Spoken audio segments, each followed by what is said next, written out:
सत श्रीकाल प्यारे विद्यार्थियों, मैं आज जसपाल कौर मैं सरकारी सीनियर सैकेंडरी स्कूल घुमंडगढ़ विखे बतौर हैल्थ केयर की वोकेशनल ट्रेनर काम कर रही हाँ। तो अज मैं थानू हैल्थ केयर विषय के 12वीं क्लास का 4 ईयर पैटर्न के अकॉर्डिंग यूनिट तीसरा चौथा पंजवां तो छेवां पढ़ावांगी। जिमें कि तुसीं सारे जानते हो कि जिमें सिलेबस के कुछ चेंजिस होए सीगे ते 2 ईयर पैटर्न तो 4 ईयर पैटर्न का अलग अलग सिलेबस है। इस तरह मैं थानू इस करके 4 ईयर पैटर्न के अकॉर्डिंग मैं यूनिट 3 4 5 तो 6 पढ़ाने जा रही हाँ।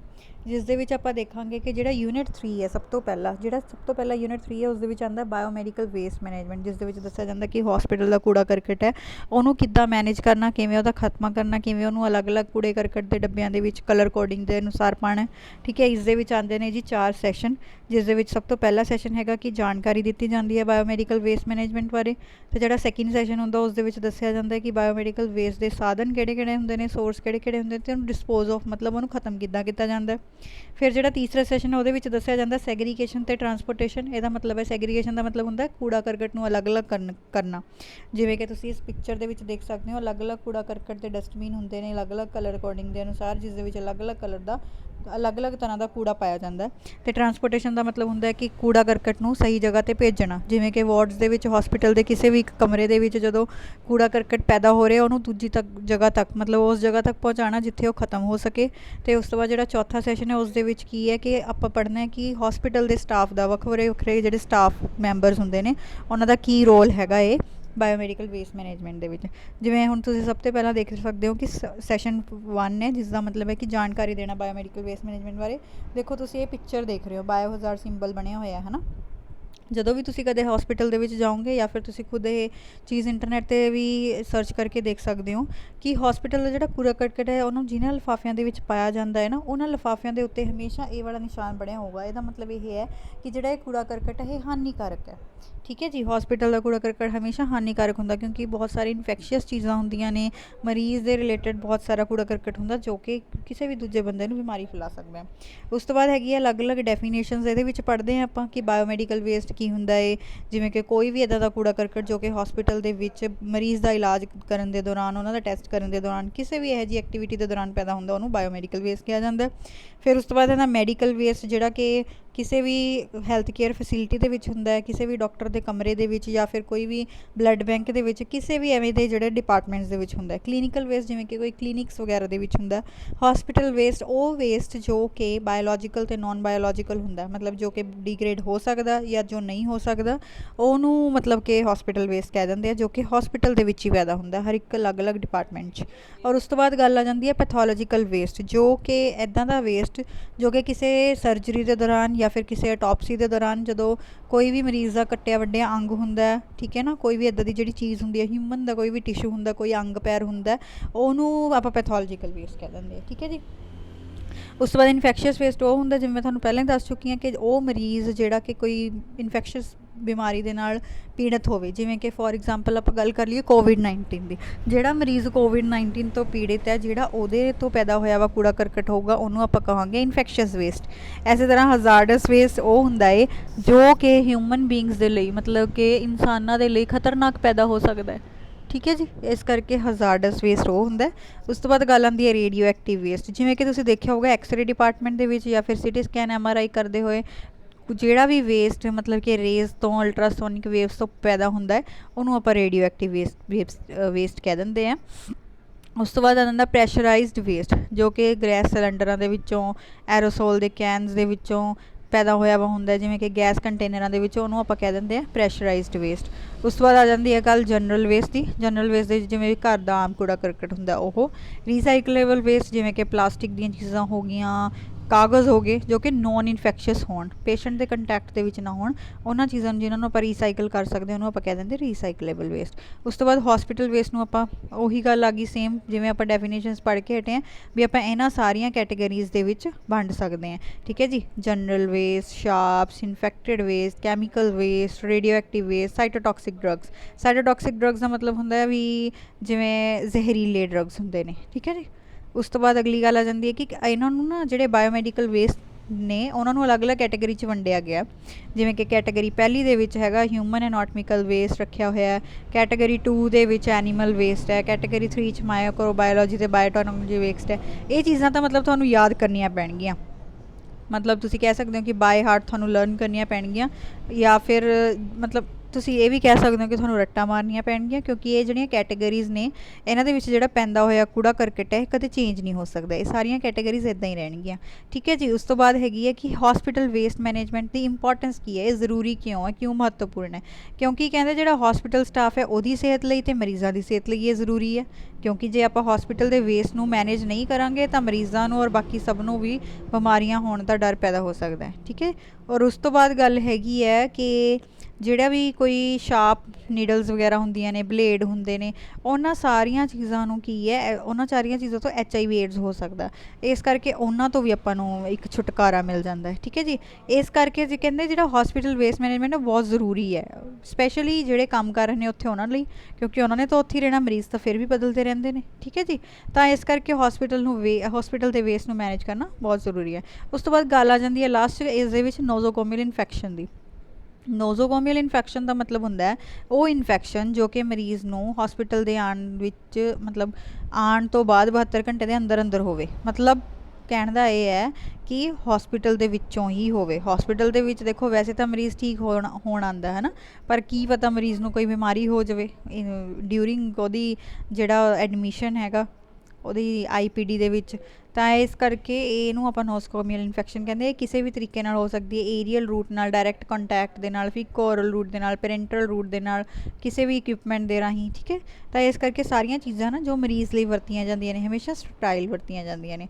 ਉਸ ਤੋਂ ਬਾਅਦ ਦੂਜਾ ਆ ਜਾਂਦਾ ਹੁੰਦਾ ਹੈ ਕਿ ਉਹਦੇ ਵਿੱਚ ਸਾਧਨ ਕਿਹੜੇ ਕਿਹੜੇ ਨੇ, ਕਿੱਥੋਂ ਕਿੱਥੋਂ ਬਾਇਓਮੈਡੀਕਲ ਵੇਸਟ ਪੈਦਾ ਹੁੰਦਾ ਅਤੇ ਕਿਵੇਂ ਕਿਵੇਂ ਉਹਦਾ ਆਪਾਂ ਖਾਤਮਾ ਕਰ ਸਕਦੇ। ਜਿਵੇਂ ਤੁਸੀਂ ਦੇਖ ਸਕਦੇ ਹੋ ਕਿਹੜੇ ਕਿਹੜੇ ਸਾਧਨ ਹੈ, ਹਸਪੀਟਲ ਤੋਂ ਪੈਦਾ ਹੁੰਦਾ ਹੈ, ਕਲੀਨਿਕਸ ਤੋਂ ਹੁੰਦਾ ਹੈ, ਹੈਲਥ ਕੇਅਰ ਦੀਆਂ ਕੋਈ ਵੀ ਆਰਗੇਨਾਈਜੇਸ਼ਨਸ ਦੇ ਜਿਵੇਂ ਪ੍ਰਾਇਮਰੀ ਹੈਲਥ ਸੈਂਟਰ ਹੋ ਗਿਆ, ਕਮਿਊਨਿਟੀ ਹੈਲਥ ਸੈਂਟਰ ਹੋ ਗਿਆ, ਕੋਈ ਵੀ ਕਲੀਨਿਕ ਹੋ ਗਿਆ ਕਿਸੇ ਤਰ੍ਹਾਂ ਦਾ, ਕੋਈ ਲੈਬੋਰੇਟਰੀ ਹੋ ਗਈ, ਕੋਈ ਵੀ ਇੱਦਾਂ ਦੀ ਆਰਗੇਨਾਈਜੇਸ਼ਨ। ਉਸ ਤੋਂ ਬਾਅਦ ਸਪੋਰਟ ਸਰਵਿਸਿਜ਼ ਮਰੀਜ਼ਾਂ ਦੇ ਲਈ ਜਿਵੇਂ ਰੀਹੈਬਲੀਟੇਟਿਵ ਸਰਵਿਸਿਜ਼ ਹੁੰਦੀਆਂ ਨੇ, ਮੁੜ ਸੇਵਾ ਸੰਭਾਲਦੀਆਂ, ਵੈਟਰਨਰੀ ਹਸਪੀਟਲ, ਠੀਕ ਹੈ ਜੀ। ਇਹਨਾਂ ਸਾਰੀਆਂ ਚੀਜ਼ਾਂ ਤੋਂ ਜਿਹੜਾ ਹੈਗਾ ਇਹ ਹਸਪੀਟਲ ਵੇਸਟ ਪੈਦਾ ਹੁੰਦਾ ਹੈ। ਡਿਸਪੋਜ਼ਲ, ਹੁਣ ਇਹਨੂੰ ਆਪਾਂ ਖ਼ਤਮ ਕਿਵੇਂ ਕਰਨਾ ਹੈ। ਕਹਿੰਦੇ 1998 ਦੇ ਵਿੱਚ ਜਿਹੜੀ ਇਨਵਾਇਰਨਮੈਂਟ ਅਤੇ ਫੋਰੈਸਟ ਗਵਰਨਮੈਂਟ ਆਫ ਇੰਡੀਆ ਨੇ ਰੂਲ ਬਣਾਏ ਸੀਗੇ ਕਿ ਜਨਰਲ ਅਤੇ ਨੋਨ ਹਜ਼ਾਰਡਸ ਵੇਸਟ ਨੂੰ ਆਪਾਂ ਦੋ ਤਰ੍ਹਾਂ ਨਾਲ ਮਤਲਬ ਕਿ ਕਰ ਸਕਦੇ ਹਾਂ ਖ਼ਤਮ। ਜੇ ਇੱਕ ਤਾਂ ਕਹਿੰਦੇ ਛੋਟੀ ਕੁਆਂਟਿਟੀ ਦੇ ਵਿੱਚ, ਸਮਾਲ ਕੁਆਂਟਿਟੀ ਦੇ ਵਿੱਚ ਤਾਂ ਫਿਰ ਉਹਦੇ ਲਈ ਲੈਂਡ ਫਿਲ ਕਰ ਸਕਦੇ ਹਾਂ, trench method, ਰੈਂਪੋ method, area method. ਅਗਰ ਲਾਰਜ ਕੁਆਂਟਿਟੀ ਜਿਹੜਾ NADP ਕੰਪੋਜ਼ਿਟਿੰਗ, ਪੈਲੇਟਾਈਜੇਸ਼ਨ ਟੈਕਨੋਲੋਜੀ, ਬਾਇਓਪ੍ਰੈਸ ਐਂਡ ਮੈਨਿਓਰ, ਪਾਇਰੋਲਾਈਸਿਸ, ਇਹ ਸਾਰੀਆਂ ਚੀਜ਼ਾਂ ਆਪਾਂ ਕਰ ਸਕਦੇ ਹਾਂ। ਉਸ ਤੋਂ ਬਾਅਦ ਗੱਲ ਆ ਜਾਂਦੀ ਹੈ ਕਿ ਜਿਹੜਾ ਵਾਟਰ ਅਤੇ ਲਿਕੁਇਡ ਵੇਸਟ ਹੈ, ਜੋ ਕਿ ਲਿਕੁਇਡ ਵੇਸਟ ਹੈ ਉਹਨੂੰ ਜਾਂ ਤਾਂ ਆਪਾਂ ਸੀਵਰਸ 'ਚ ਪਾ ਸਕਦੇ ਹਾਂ, ਸੌਕ ਪਿਟਸ 'ਚ ਪਾ ਸਕਦੇ ਹਾਂ, ਵੇਸਟ ਸਟੇਬਲਾਈਜ਼ਿੰਗ ਪੌਂਡ ਦੇ ਵਿੱਚ। ਹਿਊਮਨ ਅਨਾਟੋਮਿਕਲ ਵੇਸਟ ਦੇ ਲਈ ਪ੍ਰੈਫਰਡ ਮੈਥਡ ਹੈ ਕਹਿੰਦੇ ਇਨਸੀਨਰੇਸ਼ਨ, ਮਤਲਬ ਕਿ ਜਲਾਉਣਾ। ਸ਼ਾਰਪਸ ਨੂੰ ਕਹਿੰਦੇ ਨੀਡਲਸ ਨੂੰ ਬਰਨ ਕੀਤਾ ਜਾਂਦਾ ਆਲਮੋਸਟ, ਮਤਲਬ ਕਿ ਜਾਂ ਫਿਰ ਉਹਨਾਂ ਨੂੰ ਸਟਰਲਾਈਜ਼ ਕੀਤਾ ਜਾਂਦਾ 250 ਡਿਗਰੀ ਸੈਲਸੀਅਸ 'ਤੇ। ਮਾਈਕਰੋਬਾਇਓਲੋਜੀ ਬਾਇਓਟੈਕਨੋਲੋਜੀ ਵੇਸਟ ਨੂੰ ਆਪਾਂ ਆਟੋਕਲੇਵ ਕਰਕੇ ਕਰ ਸਕਦੇ ਹਾਂ। ਫਾਰਮਾਕਿਊਟੀਕਲ ਵੇਸਟ ਨੂੰ ਆਪਾਂ ਇਨਸੀਨਰੇਟ ਕਰਨਾ ਹੈ। ਇਨਫੈਕਸ਼ੀਅਸ ਸੋਲਿਡ ਵੇਸਟ ਨੂੰ ਆਪਾਂ ਨੇ ਐਜ਼ ਅ ਜਨਰਲ ਵੇਸਟ ਹੀ ਪਹਿਲਾਂ ਉਹਨੂੰ ਟਰੀਟਮੈਂਟ ਕਰਨਾ, ਫਿਰ ਉਹਨੂੰ ਜਨਰਲ ਵੇਸਟ ਦੀ ਤਰ੍ਹਾਂ ਟਰੀਟ ਕਰਨਾ। ਅਤੇ ਕੈਮੀਕਲ ਵੇਸਟ ਨੂੰ ਆਪਾਂ ਨੇ ਪਹਿਲਾਂ ਉਹਨੂੰ ਡਿਸਇਨਫੈਕਟਡ ਕਰਨਾ, ਫਿਰ ਉਹਨੂੰ ਆਪਾਂ ਨੇ ਜਨਰਲ ਵੇਸਟ ਦੀ ਤਰ੍ਹਾਂ ਖ਼ਤਮ ਕਰਨਾ। ਰੇਡੀਓ ਐਕਟਿਵ ਨੂੰ ਆਪਾਂ ਨੇ ਗਾਈਡਲਾਈਨਸ ਦੇ ਅਕੋਰਡਿੰਗ, ਜਿਵੇਂ ਹਸਪੀਟਲ ਦੀਆਂ ਗਾਈਡਲਾਈਨਸ ਦੇ ਹਰ ਇੱਕ ਦੀਆਂ। ਔਰ ਉਸ ਤੋਂ ਬਾਅਦ ਗੱਲ ਹੈਗੀ ਹੈ ਪ੍ਰੈਸ਼ਰਾਈਜ਼ਡ ਕੰਟੇਨਰਸ, ਉਹਨਾਂ ਨੂੰ ਆਪਾਂ ਡਿਸਪੋਜ਼ ਆਫ ਕਰਨਾ ਹੈ ਜਨਰਲ ਵੇਸਟ ਦੀ ਤਰ੍ਹਾਂ ਸਪੈਸ਼ਲ ਲੈਂਡਫਿਲਸ ਦੇ ਵਿੱਚ। ਉਸ ਤੋਂ ਬਾਅਦ ਜਿਹੜਾ ਤੀਸਰਾ ਸੈਸ਼ਨ ਇਹਦੇ ਵਿੱਚ ਆ ਜਾਂਦਾ ਕਿ ਇਹਨੂੰ ਕਿਵੇਂ ਅਲੱਗ-ਅਲੱਗ ਰੱਖਣਾ ਹੈ, ਟਰਾਂਸਪੋਰਟੇਸ਼ਨ ਕਿਵੇਂ ਕਰਨੀ ਹੈ। ਕਹਿੰਦੇ ਜਦੋਂ ਵੀ ਆਪਾਂ ਸੈਗਰੀਗੇਸ਼ਨ ਮਤਲਬ ਅਲੱਗ-ਅਲੱਗ ਕਰਨਾ ਹੈ ਜਾਂ ਟਰਾਂਸਪੋਰਟੇਸ਼ਨ ਕਰਨੀ, ਕੁਝ ਗੱਲਾਂ ਧਿਆਨ 'ਚ ਰੱਖਣੀਆਂ। ਪਹਿਲੀ ਗੱਲ ਤਾਂ ਕਿ ਜਿਹੜਾ ਵੀ ਬਾਇਓਮੈਡੀਕਲ ਵੇਸਟ ਹੈ ਅਲੱਗ-ਅਲੱਗ ਹੁੰਦਾ ਹੈ ਨਾ, ਉਹਨੂੰ ਆਪਸ 'ਚ ਆਪਾਂ ਨੇ ਮਿਲਾਉਣਾ ਨਹੀਂ ਹੈਗਾ, ਮਤਲਬ ਉਹਨੂੰ ਮਿਕਸ ਨਹੀਂ ਹੋਣ ਦੇਣਾ ਹੈਗਾ। ਅਗਲੀ ਗੱਲ ਆ ਜਾਂਦੀ ਹੈ ਕਿ ਉਹਨਾਂ ਨੂੰ ਅਲੱਗ-ਅਲੱਗ ਕੰਟੇਨਰਸ, ਅਲੱਗ-ਅਲੱਗ ਕਲਰ ਦੇ ਬੈਗਸ ਦੇ ਵਿੱਚ ਆਪਾਂ ਨੇ ਉਹਨੂੰ ਕਲੈਕਟ ਕਰਨਾ। ਫਿਰ ਉਸ ਤੋਂ ਬਾਅਦ ਜਿੱਥੋਂ ਲੈ ਕੇ ਜਾਣਾ ਹੈ, ਜਿਹਨੇ ਵੀ ਲੈ ਕੇ ਜਾਣਾ, ਉਹਨੂੰ ਪੂਰੀ ਰਿਸਪੋਂਸੀਬਿਲਿਟੀ ਹੋਣੀ ਚਾਹੀਦੀ ਹੈ ਕਿ ਉਹ ਪੂਰਾ ਬੰਦ ਹੋਣਾ ਚਾਹੀਦਾ ਬੈਗ, ਉਹ ਕਿਤੇ ਐਵੇਂ ਖਿਲਰਿਆ ਨਾ ਪਵੇ, ਠੀਕ ਹੈ। ਅਤੇ ਕੋਈ ਵੀ ਜਿਹੜਾ ਬਾਇਓਮੈਡੀਕਲ ਵੇਸਟ ਹੈਗਾ ਇਹ ਅਗਰ ਜਿਹਨੂੰ ਟਰੀਟਮੈਂਟ ਦੀ ਲੋੜ ਹੈ, ਜਿਸ ਬਹੁਤ ਜ਼ਿਆਦਾ ਇਨਫੈਕਸ਼ਨ, ਇਹਨੂੰ ਟਰੀਟਮੈਂਟ ਕਰੇ ਤੋਂ ਬਿਨਾਂ ਨਹੀਂ ਆਪਾਂ ਸੁੱਟਣਾ, ਆਪਾਂ ਕਿਸੇ ਹੋਰ ਨੂੰ ਇਨਫੈਕਸ਼ਨ ਨਹੀਂ ਕਰਨੀ, ਠੀਕ ਹੈ ਜੀ। ਇਹ ਗੱਲਾਂ ਆਪਾਂ ਧਿਆਨ 'ਚ ਰੱਖਣੀਆਂ ਨੇ। ਹੁਣ ਤੁਸੀਂ ਐਵੇਂ ਹੀ ਦੇਖ ਸਕਦੇ ਹੋ ਕਿ ਸੈਗਰੀਗੇਸ਼ਨ ਕਰਨ ਲਈ ਕਿ ਜਨਰਲ ਵੇਸਟ ਬਲੈਕ ਬੈਗ 'ਚ ਪਾਇਆ ਜਾਂਦਾ, sharp yellow bag, infected waste yellow bag, chemical pharmaceuticals red bag, clinical waste blue bag. ਤੋਂ ਇਸ ਤਰ੍ਹਾਂ ਦੀ ਕਲਰ ਕੋਡਿੰਗ ਬਣੀ ਹੋਈ ਹੈ। ਟਰਾਂਸਪੋਰਟੇਸ਼ਨ ਕਹਿੰਦੇ ਦੋ ਤਰ੍ਹਾਂ ਦੀ ਹੋ ਸਕਦੀ ਹੈ, ਇੱਕ ਤਾਂ ਹੁੰਦੀ ਹੈ ਕਹਿੰਦੇ ਇੰਟਰਾਮਿਊਰਲ ਟਰਾਂਸਪੋਰਟ, ਇੱਕ ਹੁੰਦੀ ਹੈ ਐਕਸਟਰਾਮਿਊਰਲ। ਇੰਟਰਾਮਿਊਰਲ ਦੇ ਵਿੱਚ ਹੁੰਦਾ ਕਹਿੰਦੇ ਜਿਹੜੀ ਟਰਾਂਸਪੋਰਟ ਜਿਹੜੀ ਹਸਪੀਟਲ ਦੇ ਵਿਦਿਨ ਨੇ ਹੁੰਦੀ ਹੈ, ਅਗਰ ਮਤਲਬ ਕਿ ਜਿਹੜਾ ਵੀ ਹਸਪੀਟਲ ਦੇ ਵਿੱਚ ਜਿੱਥੇ ਪੈਦਾ ਹੋਇਆ ਉਹਨੂੰ ਹਸਪੀਟਲ ਦੇ ਅੰਦਰ ਅੰਦਰ ਹੀ ਆਪਾਂ ਟਰਾਂਸਪੋਰਟ ਕਰ ਰਹੇ ਹਾਂ। ਐਕਸਟਰਾ ਮਿਊਰਲ ਦਾ ਮਤਲਬ ਹੁੰਦਾ ਜਦੋਂ ਕੋਈ ਜਿਹੜਾ ਵੀ ਕੋਈ ਵੇਸਟ ਹੈ ਹਸਪੀਟਲ ਦਾ ਹਸਪੀਟਲ ਤੋਂ ਬਾਹਰ ਜਾ ਰਿਹਾ, ਜਿਵੇਂ ਕਿ ਹੁਣ ਜਨਰਲ ਵੇਸਟ ਹੈ ਮਿਊਨਿਸਪੈਲਿਟੀ ਵਾਲੇ ਲੈ ਕੇ ਜਾਂਦੇ ਆ, ਜਾਂ ਫਿਰ ਕੋਈ ਵੀ ਇੱਦਾਂ ਦਾ ਵੇਸਟ ਜਿਹਨੂੰ ਬਾਹਰ ਜਾ ਕੇ ਇਨਸੀਨਰੇਟ ਕੀਤਾ ਜਾਂਦਾ, ਟਰੀਟ ਕੀਤਾ ਜਾਂਦਾ, ਠੀਕ ਹੈ ਜੀ। ਉਸ ਤੋਂ ਬਾਅਦ ਗੱਲ ਆ ਜਾਂਦੀ ਹੈ treatment and disposal of hospital waste. Treatment ਔਰ ਹਸਪੀਟਲ ਵੇਸਟ ਸਭ ਤੋਂ ਪਹਿਲਾਂ ਤਾਂ ਕਹਿੰਦੇ ਸਿਵਿਕ ਅਥਾਰਟੀਜ਼ ਰਿਸਪੋਂਸੀਬਲ ਹੈ ਜਨਰਲ ਵੇਸਟ ਲਈ। ਕੁਝ ਇੱਦਾਂ ਦੀਆਂ ਚੀਜ਼ਾਂ ਹੁੰਦੀਆਂ ਨੇ ਜਿਵੇਂ ਕਿ ਕੱਟੇ ਵੱਡੇ ਅੰਗ ਹੁੰਦੇ ਨੇ, ਠੀਕ ਹੈ, ਇੱਦਾਂ ਦੀਆਂ ਜੋ ਚੀਜ਼ਾਂ ਹੁੰਦੀਆਂ ਨੇ ਹਿਊਮਨ ਟਿਸ਼ੂਜ਼ ਉਹਨਾਂ ਨੂੰ ਆਪਾਂ ਇਨਸੀਨਰੇਸ਼ਨ ਕਰਕੇ ਖ਼ਤਮ ਕਰ ਸਕਦੇ ਹਾਂ। ਆਟੋਕਲੇਵਿੰਗ ਅਤੇ ਸ਼੍ਰੈਡਿੰਗ ਮਾਈਕਰੋਬਾਇਓਲੋਜੀਕਲ ਵੇਸਟ ਦੀ ਕਰਨੀ ਹੈ, ਜਿਵੇਂ ਆਪਾਂ ਪਹਿਲਾਂ ਪੜ੍ਹ ਚੁੱਕੇ ਹਾਂ। ਰੇਡੀਓ ਐਕਟਿਵ ਵੇਸਟ ਨੂੰ ਆਪਾਂ ਉਹੀ ਜਿਵੇਂ ਪਹਿਲਾਂ ਉਹਨਾਂ ਨੂੰ ਜੋ ਵੀ ਉਹਦੀਆਂ ਗਾਈਡਲਾਈਨਸ ਨੇ, ਮੇਨ ਗੱਲ ਇਹ ਹੈ ਕਿ ਹਸਪੀਟਲ ਦੀਆਂ ਜੋ ਗਾਈਡਲਾਈਨਸ ਇਹਨੂੰ ਖਤਮ ਕਰਨ ਲਈ ਉੱਦਾਂ ਆਪਾਂ ਖਤਮ ਕਰਨਾ। ਲਿਕੁਇਡ ਕੈਮੀਕਲ ਵੇਸਟ ਨੂੰ ਆਪਾਂ ਨੇ ਐਟਲੀਸਟ ਮਤਲਬ ਸੋਡੀਅਮ ਹਾਈਪੋਕਲੋਰਾਈਡ ਸੋਲਿਊਸ਼ਨ ਪਾ ਕੇ ਪਹਿਲਾਂ ਉਹਨੂੰ ਨੋਨ ਇਨਫੈਕਟ ਕਰਨਾ, ਡਿਸਇਨਫੈਕਟ ਕਰਨਾ, ਅਤੇ ਫਿਰ ਉਸ ਤੋਂ ਬਾਅਦ ਉਹਨੂੰ ਖਤਮ ਕਰਨਾ। ਫਿਰ ਉਸ ਤੋਂ ਬਾਅਦ ਸੈਸ਼ਨ 4 'ਚ ਆ ਜਾਂਦਾ ਕਿ ਜਿਹੜਾ ਮੈਡੀਕਲ ਸਟਾਫ ਹੈ ਜਾਂ ਫਿਰ ਕੋਈ ਵੀ ਹਸਪੀਟਲ ਦਾ ਸਟਾਫ ਹੈ ਉਹਦਾ ਕੀ ਰੋਲ ਹੈ। ਕਹਿੰਦੇ ਸਭ ਤੋਂ ਵੱਡੀ ਡਿਊਟੀ ਤਾਂ ਹੁੰਦੀ ਹੈ ਓਵਰਆਲ ਮੈਡੀਕਲ ਸੁਪਰੀਡੈਂਡੈਂਟ ਦੀ, ਕਿ ਉਹ ਸਾਰੇ ਹਸਪੀਟਲ ਵੇਸਟ ਮੈਨੇਜਮੈਂਟ ਦੇ ਜਿਹੜੇ ਰੂਲਸ ਨੇ ਉਹਨਾਂ ਨੂੰ ਲਾਗੂ ਕਰਵਾਵੇ, ਠੀਕ ਹੈ ਜੀ, ਤਾਂ ਕਿ ਲੋਕਾਂ ਦੀ ਜਾਨ ਵੀ ਬਚ ਸਕੇ, ਇਨਵਾਇਰਮੈਂਟ ਵੀ ਬਚ ਸਕੇ। ਫਿਰ ਉਸ ਤੋਂ ਬਾਅਦ ਗੱਲ ਆ ਜਾਂਦੀ ਹੈ ਕਿ ਜਿਹੜਾ ਹਸਪੀਟਲ ਵੇਸਟ ਮੈਨੇਜਮੈਂਟ ਕਮੇਟੀ ਹੈ ਉਹਦੇ ਕੀ ਕੰਮ ਹੁੰਦੇ ਨੇ। ਸਭ ਤੋਂ ਪਹਿਲਾਂ ਤਾਂ ਕਹਿੰਦੇ ਜਿਹੜੀਆਂ ਕਾਪੀਜ਼ ਹੈ ਬਾਇਓਮੈਡੀਕਲ ਵੇਸਟ ਰੂਲਸ ਦੀਆਂ ਉਹ ਸਾਰੇ ਕਿਤੇ ਹੋਣੀਆਂ ਚਾਹੀਦੀਆਂ ਹਸਪੀਟਲ ਦੇ ਵਿੱਚ। ਦੂਸਰੀ ਗੱਲ ਹੈਗੀ ਹੈ ਅਵੇਅਰਨੈਸ ਪ੍ਰੋਗਰਾਮਸ ਜਿਹੜੇ ਹੈਗੇ ਨੇ ਬਾਇਓਮੈਡੀਕਲ ਵੇਸਟ ਦੇ ਰਿਲੇਟਡ, ਉਹ ਆਪਾਂ ਨੇ ਕੰਡਕਟ ਕਰਾਉਣੇ ਆ, ਆਪਾਂ ਲੋਕਾਂ ਨੂੰ ਦੱਸਣਾ ਹੈ, ਜਾਗਰੂਕ ਕਰਨਾ ਕਿ ਤੁਸੀਂ ਇਸ ਤੋਂ ਬਚਣਾ ਹੈ, ਠੀਕ ਹੈ ਜੀ। ਉਸ ਤੋਂ ਬਾਅਦ ਟ੍ਰੇਨਿੰਗ ਪ੍ਰੋਗਰਾਮਸ ਉਹਨਾਂ ਨੂੰ ਮਤਲਬ ਕਿ ਇਨ ਸਰਵਿਸ ਐਜੂਕੇਸ਼ਨ ਦੇਖ ਸਕਦੇ ਹੋ ਤੁਸੀਂ, ਸੈਮੀਨਾਰਸ ਦੇ ਥਰੂ ਤੁਸੀਂ ਉਹਨਾਂ ਨੂੰ ਸਮਝਾਉਣਾ ਹੈ ਆਪਣੇ ਮੈਡੀਕਲ ਪ੍ਰੋਫੈਸ਼ਨਲਸ ਨੂੰ, ਜੋ ਵੀ ਸਟਾਫ ਹੈ ਹਸਪੀਟਲ ਦਾ।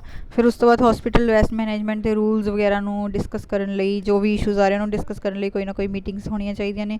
ਆਫਿਸਰ ਇੰਚਾਰਜ ਦਾ ਰੋਲ ਹੁੰਦਾ ਫਿਰ ਉਸ ਤੋਂ ਬਾਅਦ ਅਲੱਗ ਤੋਂ, ਠੀਕ ਹੈ ਜੀ, ਕਿ ਉਹਨੇ ਨਿਗਰਾਨੀ ਦੇ ਵਿੱਚ ਹੋਣਾ ਚਾਹੀਦਾ, ਉਹ ਰਿਸਪੋਂਸੀਬਲ ਹੁੰਦਾ ਕਿ ਉਹਨੂੰ ਮੋਨੀਟਰ ਕਰੇ, ਨਿਗਰਾਨੀ ਕਰਨੀ, ਜਿਵੇਂ ਕਿ ਦੇਖੋ ਇੱਥੇ ਲਿਖਿਆ ਹੋਇਆ ਮੋਨੀਟਰਿੰਗ ਦਾ ਪ੍ਰੋਗਰਾਮ, ਠੀਕ ਹੈ ਜੀ। ਉਸ ਤੋਂ ਬਾਅਦ ਹੈਗੇ ਰੋਲਸ ਆਫ ਹੈਡਸ ਇੰਚਾਰਜ, ਉਹਨਾਂ ਦਾ ਪਰਪਸ ਇਹ ਹੈ ਕਿ ਜੋ ਵੀ ਜਿੱਥੇ ਵੀ ਉਹ ਵਾਰਡ 'ਚ ਪੋਸਟਡ ਨੇ ਉਹ ਆਪਣੇ ਆਪਣੇ ਵਾਰਡ ਦੀ ਜ਼ਿੰਮੇਵਾਰੀ ਲੈਣ, ਕਿ ਉਹਨਾਂ ਦੇ ਵਾਰਡ ਦੇ ਵਿੱਚ ਜਿਹੜੇ ਬਾਇਓਮੈਡੀਕਲ ਵੇਸਟ ਮੈਨੇਜਮੈਂਟ ਦੇ ਰੂਲਸ ਨੇ ਉਹ ਅੱਛੀ ਤਰ੍ਹਾਂ ਫੋਲੋ ਹੋਣ। ਜਿਹੜਾ ਨਰਸਿੰਗ ਸੁਪਰਡੈਂਡੈਂਟ ਹੁੰਦਾ ਉਹਨੇ ਵੀ ਕਲੋਜ਼ ਮੋਨੀਟਰਿੰਗ ਕਰਨੀ ਹੁੰਦੀ ਹੈ ਕਿ ਜਿਹੜੇ GDS ਵਗੈਰਾ ਨੇ ਜਾਂ ਜੋ ਵੀ ਵੇਸਟ ਪੈਦਾ ਹੋ ਰਿਹਾ ਮੈਡੀਕੇਸ਼ਨ ਦੌਰਾਨ ਉਹਨੂੰ ਚੰਗੀ ਤਰ੍ਹਾਂ ਦੇ ਨਾਲ ਡਿਸਪੋਜ਼ ਆਫ ਕੀਤਾ ਜਾਵੇ, ਮਤਲਬ ਇੱਕ ਜਗ੍ਹਾ ਸੈਗਰੀਗੇਟ ਕੀਤਾ ਜਾਵੇ, ਠੀਕ ਹੈ ਜੀ। ਉਸ ਤੋਂ ਬਾਅਦ training on hospital waste management, ਜਿਵੇਂ ਕਿ ਆਪਾਂ ਇਹ ਗੱਲ ਪਹਿਲਾਂ ਵੀ ਡਿਸਕਸ ਕਰ ਚੁੱਕੇ ਹਾਂ ਕਿ ਜਿਹੜਾ ਵੀ ਹਸਪੀਟਲ ਦਾ ਸਟਾਫ ਹੈ ਉਹਨਾਂ ਨੂੰ ਸਮੇਂ ਤੋਂ ਸਮੇਂ ਇਨ ਸਰਵਿਸ ਐਜੂਕੇਸ਼ਨ ਦਈ ਜਾਣੀ ਹੈ, ਤਾਂ ਕਿ ਉਹਨਾਂ ਦਾ ਜਿਹੜਾ ਹਸਪੀਟਲ ਵੇਸਟ ਮੈਨੇਜਮੈਂਟ ਕਿੱਦਾਂ ਟਰੀਟ ਕਰਨਾ, ਕਿੱਦਾਂ ਉਹਨਾਂ ਤੋਂ ਇਨਫੈਕਸ਼ਨ ਤੋਂ ਬਚਣਾ, ਠੀਕ ਹੈ ਜੀ। ਉਸ ਤੋਂ ਬਾਅਦ ਅਗਲਾ ਯੂਨਿਟ ਆ ਜਾਂਦਾ 4th, ਜਿਸ ਦੇ ਵਿੱਚ ਗੱਲ ਹੁੰਦੀ ਹੈ ਆਪਰੇਸ਼ਨ ਥੀਏਟਰ ਬਾਰੇ। ਔਰ ਆਪਰੇਸ਼ਨ ਥੀਏਟਰ ਹੈ ਇਹਦੇ ਵਿੱਚ ਅਲੱਗ-ਅਲੱਗ ਤਰ੍ਹਾਂ ਦੇ ਟੌਪਿਕਸ ਆਉਂਦੇ ਨੇ, ਜਿਵੇਂ ਕਿ ਪਹਿਲੇ ਸੈਸ਼ਨ 'ਚ ਆ ਜਾਂਦਾ ਕਿ ਆਪਰੇਸ਼ਨ ਥੀਏਟਰ ਦੇ ਕਿਹੜੇ ਜ਼ੋਨਸ ਹੁੰਦੇ ਨੇ, ਕਿਹੜੇ ਏਰੀਆਜ਼ ਹੁੰਦੇ ਨੇ। ਦੂਜਾ ਆ ਜਾਂਦਾ ਕਿ ਸਟਾਫਿੰਗ ਅਤੇ ਇਕਵਿਪਮੈਂਟ ਆਫ ਆਪਰੇਸ਼ਨ ਥੀਏਟਰ, ਕਿ ਹਸਪੀਟਲ 'ਚ ਕਿਹੜਾ ਸਟਾਫ ਕੰਮ ਕਰਦਾ ਆਪਰੇਸ਼ਨ ਥੀਏਟਰ 'ਚ, ਕਿਹੜੀਆਂ ਚੀਜ਼ਾਂ ਵਰਤੀਆਂ ਜਾਂਦੀਆਂ ਨੇ। ਫਿਰ ਉਸ ਤੋਂ ਬਾਅਦ ਪੇਸ਼ੈਂਟ ਨੂੰ ਪ੍ਰੀਪੇਅਰ ਕਰਨਾ ਆਪਰੇਸ਼ਨ ਦੇ ਲਈ, ਠੀਕ ਹੈ ਜੀ। ਔਰ ਉਸ ਤੋਂ ਬਾਅਦ ਲਾਸਟ ਆ ਜਾਂਦਾ ਕਿ ਪੋਸਟ ਆਪਰੇਟਿਵ ਕੇਅਰ, ਠੀਕ ਹੈ, ਕਿ ਹਸਪੀਟਲ ਬਾਅਦ ਕੀ ਕੇਅਰ ਕੀਤੀ ਜਾਂਦੀ। ਸਭ ਤੋਂ ਪਹਿਲਾਂ ਜਾਂਦਾ zones and areas in operation theatre. ਕਹਿੰਦੇ ਆਪਰੇਸ਼ਨ ਥੀਏਟਰ ਦੇ ਵਿੱਚ ਕਹਿੰਦੇ ਕਾਫੀ ਜ਼ਿਆਦਾ ਜਿਹੜੇ ਹੈਗੇ ਕੰਪਲੈਕਸਿਸ ਜਾਂ ਤੁਸੀਂ ਕਹਿ ਲਓ ਅਲੱਗ-ਅਲੱਗ ਤਰ੍ਹਾਂ ਦੇ ਕਮਰੇ ਬਣੇ ਹੁੰਦੇ ਨੇ ਜਿਹਦਾ ਅਲੱਗ-ਅਲੱਗ ਪਰਪਸ ਹੁੰਦਾ, ਠੀਕ ਹੈ ਜੀ, ਰਿਕੁਆਇਰਮੈਂਟ ਦੇ ਅਕੋਰਡਿੰਗ। ਇਹਨੂੰ ਪਲਾਨ ਕਿਵੇਂ ਕੀਤਾ ਜਾਂਦਾ, ਸਟਰਕਚਰ ਨੂੰ ਕਿਉਂ ਕੀਤਾ ਜਾਂਦਾ, ਤਾਂ ਕਿ ਜਿਹੜਾ ਏਸੈਪਸਿਸ ਮੇਨਟੇਨ ਕੀਤਾ ਜਾਵੇ, ਮਤਲਬ ਕਿ ਸਾਫ਼ ਸਫਾਈ ਰੱਖੀ ਜਾਵੇ, ਬਿਲਕੁਲ ਹੀ ਮਾਈਕਰੋ ਆਰਗੈਨਿਜ਼ਮ ਤੋਂ ਛੁਟਕਾਰਾ, ਅਤੇ ਜਿਹੜਾ ਸਟਾਫ ਹੈਗਾ ਉਹਨਾਂ ਦੀ ਸੇਫਟੀ ਬਰਕਰਾਰ ਰੱਖੀ ਜਾਵੇ, ਅਤੇ OT ਨੂੰ ਵੱਧ ਤੋਂ ਵੱਧ ਚੰਗੀ ਤਰ੍ਹਾਂ ਨਾਲ ਯੂਜ਼ ਕੀਤਾ ਜਾਵੇ, ਅਤੇ ਪੇਸ਼ੈਂਟ ਨੂੰ ਅਤੇ ਟੀਮ ਨੂੰ ਮਤਲਬ ਮੈਡੀਕਲ ਪ੍ਰੋਫੈਸ਼ਨਲਸ ਨੂੰ ਉਹਨਾਂ ਨੂੰ ਵੱਧ ਤੋਂ ਵੱਧ ਕੰਫਰਟ ਮਿਲ ਸਕੇ, ਠੀਕ ਹੈ ਜੀ। ਉਸ ਤੋਂ ਬਾਅਦ ਸਾਈਜ਼ ਜਿਹੜਾ ਹੈਗਾ ਤੁਸੀਂ ਦੇਖ ਸਕਦੇ ਹੋ ਇੱਥੇ, ਇਹ ਤੁਹਾਨੂੰ ਯਾਦ ਕਰਨਾ ਪੈਣਾ। ਜਨਰਲ ਆਪਰੇਟਿੰਗ ਰੂਮ ਦਾ 40 ਸਕੁਅਰ ਮੀਟਰ ਹੁੰਦਾ, CVTS ਨਿਊਰੋਲੋਜੀ ਆਰਥੋਪੈਡਿਕਸ ਵਾਲਿਆਂ ਦਾ 60 ਸਕੁਅਰ ਮੀਟਰ, ਐਂਡੋਸਕੋਪੀ ਵਾਲਿਆਂ ਦਾ 20 ਸਕੁਅਰ ਫੀਟ। ਐਵੇਂ ਹੀ OT ਜਿਹੜਾ ਹੈਗਾ ਜੇ 200-300 ਬੈੱਡ ਨੇ ਤਾਂ ਉਹਦੀ ਡਾਇਮੈਂਸ਼ਨ ਇੰਨੀ ਹੋਣੀ ਚਾਹੀਦੀ ਹੈ, ਠੀਕ ਹੈ ਜੀ। ਜ਼ੋਨਸ ਹੁੰਦੇ ਨੇ ਅਲੱਗ-ਅਲੱਗ, protective zone, clean zone, sterile zone, disposal zone, ਅਲੱਗ-ਅਲੱਗ ਜ਼ੋਨ ਦਾ ਅਲੱਗ-ਅਲੱਗ ਕੰਮ ਹੈ। ਉਸ ਤੋਂ ਬਾਅਦ ਕੀ ਫੈਸਿਲਿਟੀਜ਼ ਪ੍ਰੋਵਾਈਡਡ ਹੋਣੀਆਂ ਚਾਹੀਦੀਆਂ ਨੇ ਆਪਰੇਸ਼ਨ ਥੀਏਟਰ ਦੇ ਵਿੱਚ। ਰਿਸੈਪਸ਼ਨ ਅਤੇ ਆਫਿਸ ਹੋਵੇ, ਟਰਾਂਸਫਰ ਏਰੀਆ ਹੋਵੇ, ਐਂਟਰੈਂਸ ਹੋਵੇ, ਕਲੌਕ ਰੂਮ ਹੋਵੇ, ਪ੍ਰੀ ਆਪਰੇਟਿਵ ਰੂਮ ਹੋਵੇ, ਸਟਾਫ ਚੇਂਜਿੰਗ ਰੂਮ ਹੋਵੇ, ਨੋਟਿਸ ਬੋਰਡ, ਹੋਲਡਿੰਗ ਬੇ, ਐਨੈਸਥੀਸੀਆ ਰੂਮ, ਸਕਰਬ ਰੂਮ, ਇਹ ਸਾਰੀਆਂ ਚੀਜ਼ਾਂ ਅਵੇਲੇਬਲ ਹੋਣੀਆਂ ਚਾਹੀਦੀਆਂ ਨੇ। ਉਸ ਤੋਂ ਬਾਅਦ ਗੱਲ ਆ ਜਾਂਦੀ ਹੈ session 2, staffing and equipment of operation theatre. ਇਸ ਦੇ ਵਿੱਚ ਤੁਸੀਂ ਦੇਖ ਸਕਦੇ ਹੋ ਕਹਿੰਦੇ ਮੇਨ ਜਿਹੜੇ ਮੈਡੀਕਲ ਪ੍ਰੋਫੈਸ਼ਨਸ ਨੇ ਇਹ ਹੁੰਦੇ ਨੇ, ਸਰਜਨਸ ਹੁੰਦੇ ਆ, assistant surgeon, house surgeon, medical student, theatre sister, other theatre nurses, head nurses of each OT, staff nurses, medical and nurses students, operation room technicians, other staff such as attendants, cleaners etc. general duty assistant ਹੋਣਾ ਚਾਹੀਦਾ, ਠੀਕ ਹੈ, staff ਹੋਣਾ ਚਾਹੀਦਾ। Equipment ਕਿਹੜੀਆਂ ਕਿਹੜੀਆਂ, OT table ਹੋਵੇ, anaesthesia machine ਹੋਵੇ, ਐਨਸਥੀਸੀਆ ਵੈਂਟੀਲੇਟਰ ਹੋਵੇ, defibrillator, neonatal multi parameter monitor ਹੋਵੇ, cautery machine, central section, C arms, phaco emulsification machine, AO drilling system, ਮਤਲਬ ਇਹ ਸਾਰੀਆਂ ਇਕਵਿਪਮੈਂਟਸ ਆਪਰੇਸ਼ਨ ਥੀਏਟਰ 'ਚ ਮੌਜੂਦ ਹੋਣੀਆਂ ਚਾਹੀਦੀਆਂ ਨੇ, ਕਿਉਂਕਿ ਇਹ ਨਹੀਂ ਪਤਾ ਹੁੰਦਾ ਕਿ ਕਦੋਂ ਕਿਹੜੀ ਚੀਜ਼ ਦੀ ਲੋੜ ਪੈ ਜਾਵੇ। Preparation of patient for operation, ਕਿਵੇਂ ਆਪਾਂ ਉਹਨੂੰ ਪ੍ਰੀਪਰੇਸ਼ਨ ਕਰਨਾ, ਉਹਨੂੰ ਆਪਾਂ ਕਹਿ ਦਿੰਦੇ ਹਾਂ ਕਹਿੰਦੇ ਪ੍ਰੀ ਆਪਰੇਟਿਵ ਪ੍ਰੀਪਰੇਸ਼ਨ। ਆ ਦੇਖੋ, ਆਪਰੇਸ਼ਨ ਤੋਂ ਪਹਿਲਾਂ ਜੋ ਵੀ ਡਰੱਗਸ ਕਹੀਆਂ ਹੋਈਆਂ ਨੇ ਕਿ ਨਹੀਂ ਦੇਣੀਆਂ ਜਾਂ ਫਿਰ ਪੇਸ਼ੈਂਟ ਨੂੰ ਖਾਲੀ ਪੇਟ ਰੱਖਣਾ, ਉਹ ਚੀਜ਼ਾਂ ਦੀ ਪਾਲਣਾ ਕਰਨੀ ਹੈ।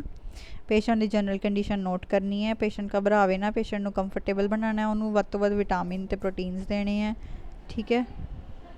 ਅਤੇ ਪੇਸ਼ੈਂਟ ਨੂੰ ਮੈਂਟਲੀ ਪ੍ਰੀਪੇਅਰ ਕਰਨਾ ਹੈ ਕਿ ਉਹਦੀ ਸਰਜਰੀ ਹੋਣ ਵਾਲੀ ਹੈ, ਠੀਕ ਹੈ ਜੀ। ਇਹ ਸਾਰੀਆਂ ਚੀਜ਼ਾਂ ਮਤਲਬ ਆਪਾਂ ਧਿਆਨ ਰੱਖਣਾ, ਸਾਈਕੋਲੋਜੀਕਲ ਸਪੋਰਟ ਦੇਣਾ। ਲੋਕਲ ਪ੍ਰੀਪਰੇਸ਼ਨ ਆਫ ਸਰਜਰੀ, ਮਤਲਬ ਕਿ ਜਿਸ ਜਗ੍ਹਾ ਸਰਜਰੀ ਹੋਣੀ ਹੈ ਉਹਨੂੰ ਕਿਸ ਤਰ੍ਹਾਂ ਉਸ ਜਗ੍ਹਾ ਨੂੰ ਆਪਾਂ ਪ੍ਰੀਪੇਅਰ ਕਰਨਾ, ਜੋ ਵੀ ਉਸ ਜਗ੍ਹਾ 'ਤੇ ਹੇਅਰਸ ਨੇ ਕਹਿੰਦੇ ਉਹਨਾਂ ਨੂੰ ਰਿਮੂਵ ਕਰਨਾ ਹੁੰਦਾ ਤਾਂ ਕਿ ਪੇਸ਼ੈਂਟ ਡਾਕਟਰਸ ਨੂੰ ਲੋਕੇਟ ਕਰਨ ਦੇ ਵਿੱਚ ਆਸਾਨੀ ਹੋਵੇ। ਫਿਰ ਜਿਹੜਾ ਸ਼ੇਵਡ ਪਾਰਟ ਹੈਗਾ ਏ ਉਹਨੂੰ ਚੰਗੀ ਤਰ੍ਹਾਂ ਦੇ ਨਾਲ ਸਾਫ਼ ਕਰਨਾ ਚਾਹੀਦਾ। ਪੇਸ਼ੈਂਟ ਨੂੰ ਕਹਿਣਾ ਚਾਹੀਦਾ ਕਿ ਤੁਸੀਂ ਨਹਾ ਲਓ, ਠੀਕ ਹੈ। ਪੇਸ਼ੈਂਟ ਨੂੰ ਸਾਫ਼ ਸੁਥਰੇ ਕੱਪੜੇ ਦੇਣੇ ਆ ਪਾਉਣ ਲਈ ਹੌਸਪੀਟਲ ਵਾਲੇ। ਅਤੇ ਪੇਸ਼ੈਂਟ ਨੂੰ ਆਪਰੇਸ਼ਨ ਥੀਏਟਰ ਭੇਜਣ ਤੋਂ ਪਹਿਲਾਂ ਕੀ ਕਰਨਾ, ਉਹਦੇ ਲੌਂਗ ਗਾਊਨ, ਸੌਕਸ, ਕੈਪ, ਜੋ ਵੀ ਚੀਜ਼ਾਂ ਚਾਹੀਦੀਆਂ ਨੇ ਉਹ ਜ਼ਰੂਰ ਪਾਉਣੀਆਂ ਨੇ। ਹੈੱਡ ਕਵਰ ਹੋਣਾ ਚਾਹੀਦਾ। ਡੈਂਚਰਸ, ਜੇ ਉਹਦੇ ਕੋਈ ਨਕਲੀ ਦੰਦ ਰੱਖੇ ਉਹਨਾਂ ਨੂੰ ਰਿਮੂਵ ਕਰਨਾ। ਸਪੈਕਟੇਕਲਸ ਅਤੇ ਐਂਡ ਕੰਟੈਕਟ ਲੈਂਸਿਸ ਆ ਰਿਮੂਵਡ। ਜੋ ਵੀ ਉਹਦੇ ਐਨਕ ਵਗੈਰਾ ਲਗਾਈਆਂ ਹੋਈਆਂ ਨੇ, ਕੋਈ ਲੈਂਸਿਸ ਲਗਾਉਣਾ, ਸਾਰਾ ਕੁਛ, ਕੋਈ ਵੀ ਔਰਨਾਮੈਂਟਸ ਨਹੀਂ ਪਾਉਣੇ, ਕੋਈ ਗੋਲਡ ਦਾ ਸਮਾਨ, ਕੋਈ ਜੁਐਲਰੀ ਨਹੀਂ ਪਾਉਣੀ ਹੈਗੀ, ਠੀਕ ਹੈ। ਪੇਸ਼ੈਂਟ ਨੂੰ ਯੂਰੀਨ ਕਰਵਾ ਦੇਣਾ, ਓਕੇ। ਅਤੇ ਇਹ ਸਾਰੀਆਂ ਚੀਜ਼ਾਂ ਧਿਆਨ 'ਚ ਰੱਖਣੀਆਂ। ਫਿਰ ਉਸ ਤੋਂ ਬਾਅਦ ਲਾਸਟ ਸੈਸ਼ਨ ਆ ਜਾਂਦਾ ਕਿ ਪੋਸਟ ਆਪਰੇਟਿਵ ਕੇਅਰ।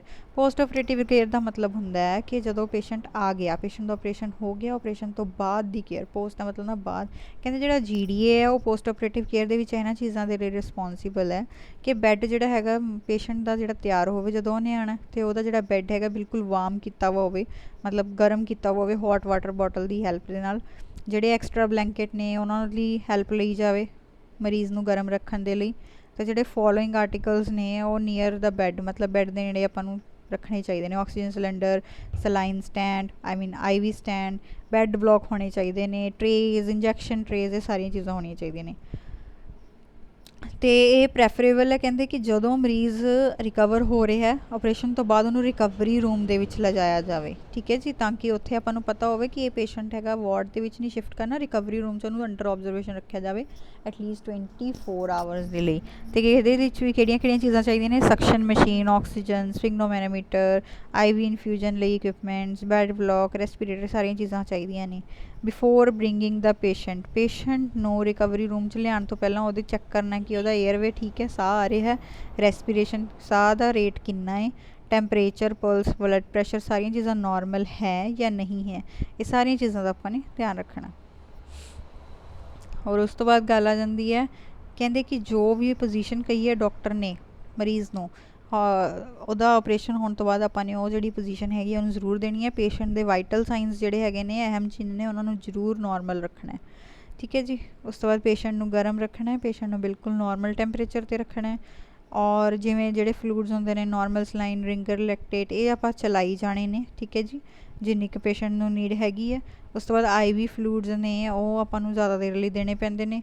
ਜਿਹੜਾ ਪੇਸ਼ੈਂਟ ਹੈਗਾ ਹੈ ਉਹਨੂੰ ਸੌਣ ਦੇ ਲਈ, ਮਤਲਬ ਉਹਨੂੰ ਆਰਾਮ ਕਰਨ ਲਈ ਕਹਿਣਾ ਚਾਹੀਦਾ ਅਗਰ ਉਹ ਫੁੱਲੀ ਕੌਨਸ਼ੀਅਸ ਹੈ। ਫਾਊਲਰ ਪੋਜੀਸ਼ਨ ਦੇਣੀ ਚਾਹੀਦੀ ਹੈ ਮੇਨਲੀ ਪੇਸ਼ੈਂਟ ਨੂੰ। ਅਤੇ ਐਨਸਥੀਸੀਆ ਤੋਂ ਬਾਅਦ ਜਿਹੜਾ ਹੈਗਾ ਮਰੀਜ਼ ਨੂੰ ਕਹਿਣਾ ਚਾਹੀਦਾ ਕਿ ਉਹ ਡੀਪ ਬਰੀਥਿੰਗ ਐਕਸਰਸਾਈਜ਼ ਕਰੇ, ਲੰਬੇ ਲੰਬੇ ਸਾਹ ਲਵੇ, ਠੀਕ ਹੈ ਜੀ। ਇਹ ਸਾਰੀਆਂ ਚੀਜ਼ਾਂ ਦਾ ਧਿਆਨ ਰੱਖਣਾ। ਪੇਨ ਦਾ ਧਿਆਨ ਰੱਖਣਾ, ਡਾਈਟ ਦਾ ਧਿਆਨ ਰੱਖਣਾ, ਜੋ ਵੀ ਡਾਕਟਰ ਨੇ ਰਿਕਮੈਂਡ ਕੀਤੀ ਹੈ ਆਫਟਰ ਸਰਜਰੀ ਆਪਾਂ ਨੇ ਉਹੀ ਦੇਣੀ ਹੈ, ਠੀਕ ਹੈ ਜੀ। 3rd ਡੇ ਤੋਂ ਬਾਅਦ ਜਿਹੜਾ ਮਤਲਬ ਡੇ ਹੋਊਗਾ ਉਹਦੇ ਆਪਰੇਸ਼ਨ ਤੋਂ ਬਾਅਦ ਮਰੀਜ਼ ਜਿਹੜਾ ਹੈਗਾ ਐਡੀਕੁਏਟ, ਮਤਲਬ ਨੋਰਮਲੀ ਡਾਈਟ ਲੈ ਲੇਗਾ ਅਤੇ ਆਪਣੇ ਜਿਹੜੇ ਸਟੂਲਸ ਨੇ ਪਾਸ ਕਰ ਦੇਗਾ।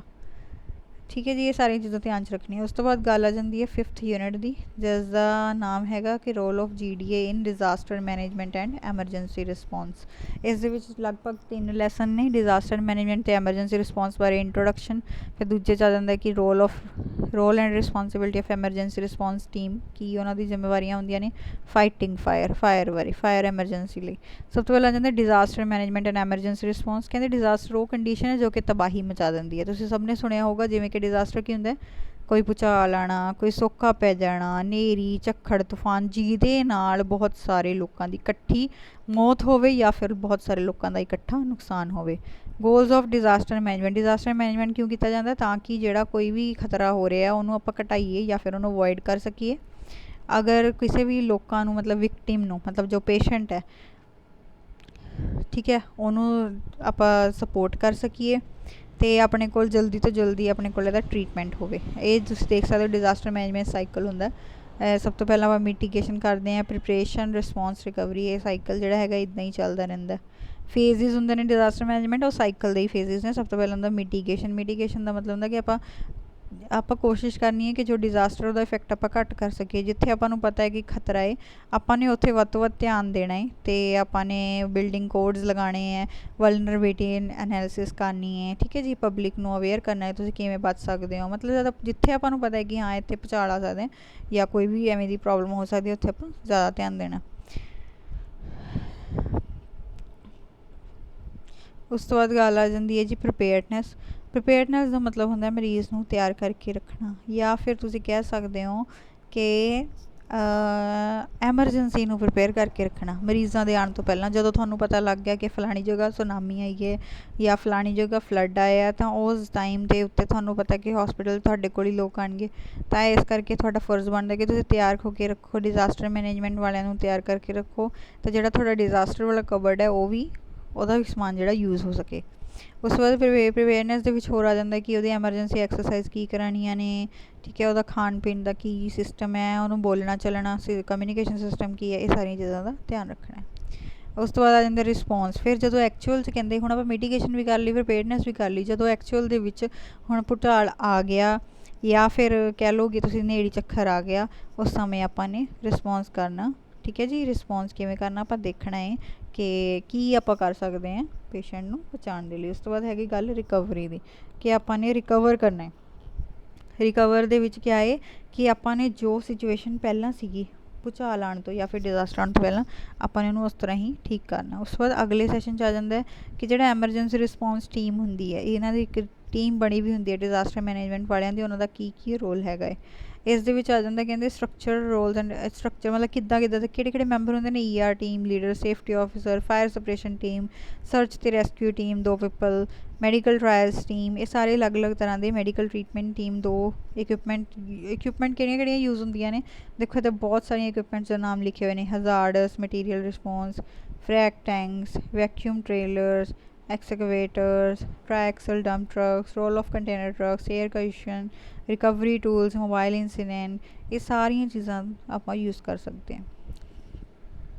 उस तो बाद रेस्क्यू तो इवैक्यूएशन ड्रिल्स आप ऑर्गेनाइज कर सकते हैं। देखो मॉक ड्रिल का मतलब होंदा है कि जिथे एक्चुअल च भूचाल नहीं आया, एक्चुअल च कोई भी एवें दी डिजास्टर नहीं आया, पर एक जदों बस मन्निया जाता है तो प्रैक्टिस की जाती है, झूठी मुट्ठी दे विच देखा जाता है, सोचा जाता है कि हाँ जी भूचाल आ गया तो आप किवें एक्ट करांगे, ठीक है जी। बेनीफिट यही है कि जदों आप एक्चुअल दे विच कोई भूचाल आंदा या एक्चुअल च कोई भी डिजास्टर आंदा, फिर बंदा जिहड़ा हैगा बहुत वधिया तरीके दे नाल हैंडल कर सकदा सिचुएशन। उस तो बाद अगली गल आ जाती है जी फाइटिंग फायर नूं आपां किवें फाइट करना है। तो कहते ये लिए की है, कहते हमेशा ये याद रखो कि जो अग लगनी, अग के लिए ये चीज़ां जरूरी ने, या तो हीट हो या ऑक्सीजन हो या कोई फ्यूल हो, इन्हां चीज़ों के नाल ही जी अग लगती है। क्लासीफिकेशन ऑफ फायर्स कहते बहुत तरह के होंगे ने, class A B C D E, ठीक है। ए दे विच हुंदा कि जिवें कंबस्टिबल पेपर वगैरह तो लगती है, दूजे दे विच आंदे कोई से गैस वगैरह तो लगनी है, C दे विच इलैक्ट्रिकल इक्विपमेंट तो, D दे विच आ जांदा है किसी मैटल तो अग लगनी, तो K तो आ जाता है कि कुकिंग अप्लाइसिस तो अग लगनी, ठीक है जी। उस तो बाद गल है कॉमन कॉजेज ऑफ फायर के की कारण ने, ओपन फ्लेम्स ते इलैक्ट्रिकल, 2 तरह के कारण होंगे ने। कुकिंग भी हो सकता, स्पॉन्टेनियस इग्निशन हो सकता। डीलिंग विद फायर एमरजेंसी किवें डील करना, रेस्क्यू का मतलब होंदा है कि आपने इस निमोनिक के अकॉर्डिंग रेस निमोनिक के अकॉर्डिंग आप पेशेंट को बचाना, रेस्क्यू करना। ठीक है जी। फिर ये तो होंगे अलार्म बजाना आपने। फिर उस तो बाद confine close all the doors Windows and other openings. तो उस तो बाद इवैक्यूएट मतलब मरीज़ों को पहुँचाना है या फिर कह लो मरीज़ों के रिश्तेदारों। तो किहड़े मैथड होंगे जिन्हें आप अग बुझा सकते, कहते बहुत सारे मैथड होंगे जिवें कि कूलिंग, समोदरिंग, स्टाविंग। ये जो 3 तरह के मैथड होंगे आप यूज़ कर सकते हैं। फायर फाइटिंग इक्विपमेंट तो installations, personal protective equipment, fire water tanks, pumps, fire hydrants, yard hydrants. ठीक है, ये सारिया फायर के लिए अग बुझाने के लिए ये सारिया चीज़ां होनियां जरूरी हैं। फायर डिटेक्शन पैनल तो वार्निंग सिस्टम आपां एक इनबिल्ड होना चाहिए जिहदे नाल आपां नूं पता लग सके कि फायर एमरजेंसी का भी एक फ़ोन होना चाहिए ताकि फ़ोन करके पता लग सके। Heat detector, smoke detectors, flame detectors होने चाहिए ने ताकि अलार्म बज सके छेती तो छेती कि किसी भी एक बिल्डिंग के ज़्यादा अग ना लगे। पब्लिक एड्रैस सिस्टम होना चाहिए, लोगों को अवेयर करना। ऑटोमैटिक स्प्रिंकलर अलार्म पैनल होना चाहिए। एमरजेंसी एग्जिट्स होनी चाहिए ने, एमरजेंसी पावर सप्लाई होनी चाहिए, सारी चीज़ा होनी चाहिए हैं। तुम देख सकते हो फायर प्रिवेंशन आप फायर रोकने तो मतलब लगन तो या फैलन तो कितना रोक सकते हैं, ये सारिया चीज़ा कर सकते हैं। अलग अलग लोगों का की कहते रोल है फायर डिटेक्शन तो कंट्रोल के पर्सनल डिस्कवरिंग फायर होंगे, duties of leader, duties of chief fire, duty of engineering. बहुत सारे लोग ने, सारे टीम्स मैंबरस जोड़े होंगे ने फायर वाले, इन्हों का सब का अपना अपना रोल है। ठीक है जी। हूँ उस तो बाद अगली गल आ जाती है 6वां यूनिट। 6वें यूनिट के आप गल करते हैं कि सैल्फ मैनेजमेंट तो करियर स्कोप बारे आप कि अपने आप को मैनेज कर सकते, अपना टाइम, अपने आप को तो अपनी क्रिटिकल थिंकिंग करियर स्कोप। इस सब तो पहले आ जाता गोल सैटिंग कि तुम अपनी गोल कि सैट करने हैं। सैल्फ मैनेजमेंट के आ जाता है कि अपने आप को कि मैनेज करके रखना। टाइम के मैं अपना टाइम मैनेज करना, आप कहते हैं ना हर एक गल का कि टाइम टेबल बनाना कि इस तरह पीरियड लगनगे, इस तरह आप काम करेंगे। उही गल आ जाती है कि अपना टाइम मैनेज करना है। क्रिटिकल थिंकिंग मतलब सोच विचार करनी है, डूंगी सोच विचार। स्ट्रैस मैनेजमेंट तनाव तो किमें बचना। सब तो पहले आ जाता गोल सैटिंग। गोल सैटिंग कहते जो स्मार्ट है, स्मार्ट का मतलब है कि सिंपल होना चाहिए बंदा, उही जो गोल अचीव कर सकता जो बंदा स्मार्ट है। तो स्मार्ट के आ जाता कि एस तो सिंपल होना चाहिए, एम तो मयरेबल होना चाहिए, जिन्ना तुम काम कर रहे हो सानू पता होना चाहिए किन्ना हो गया किन्ना रह गया। एक्शन बेस्ड का मतलब है कि इदा नहीं है कि तुम प्लान करके छड़ता, एक्शन भी जरूर करना हर एक गोल पर। रियलिस्टिक होना चाहिए जोड़ा भी तुम गोल बनाया है वो गोल अचीव किया जा सके, इदा ना हो कि अचीव ना किया जा सके।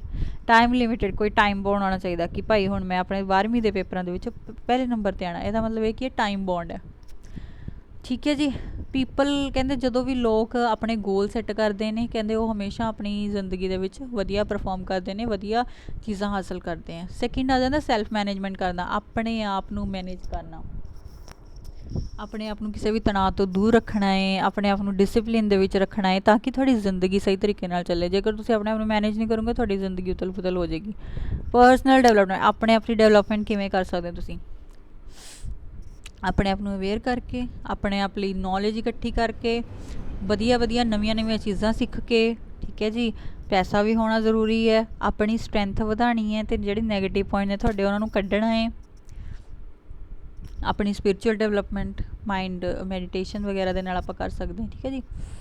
Self management as an employee थानू जरूरी है क्योंकि तुसी जो हॉस्पिटल के काम कर रहे हो एम्पलॉय की तरह तुसी बहुत सारे मरीजों के नाल मिलना है, तो तुसी अपने आप लिए अगर मैनेज होंगे थोड़ा स्ट्रैस मैनेज होगा, थोड़ी हैल्थ सही होगी, वधिया एक्टिविटीज़ ते काउंसलिंग एक्टिविटीज़ कर रहे हो तुसी, तां ही तुसी ठीक रह सकते हो, तो तां ही तुहाडी तां ही तुसी पेशेंट नूं भी ठीक कर सकते हो। ठीक है जी।